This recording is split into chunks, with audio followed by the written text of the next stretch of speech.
Sometimes it is convenient to calculate power not in terms of the work and the amount of time that has passed, because sometimes that's not what you know.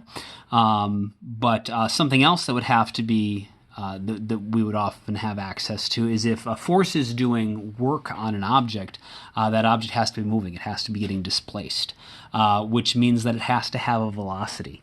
And so it should be possible to figure out a way to describe how much power a force is developing based on the size of that force and how quickly the object itself is moving as that force acts on it. And so the way that we can do that is we know that power is equal to the derivative of work with respect to time.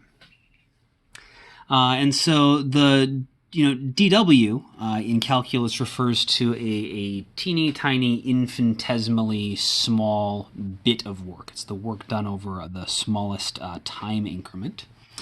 And of course, the way that we calculate work in general is the work is just the force dotted with the change in position.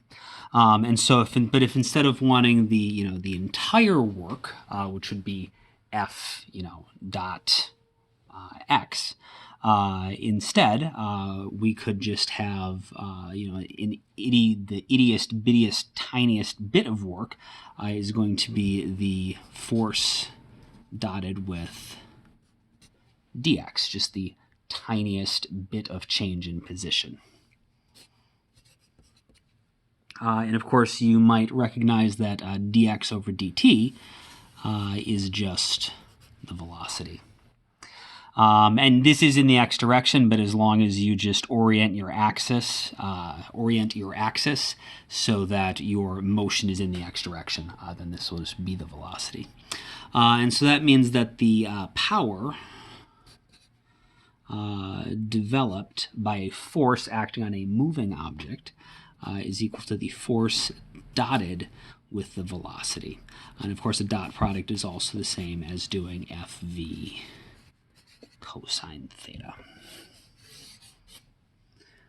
So this is, put the vector signs over that. So this is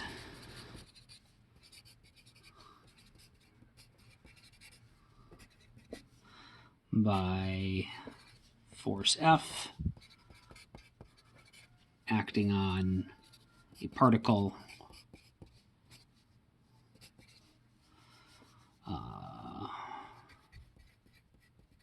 moving at velocity v.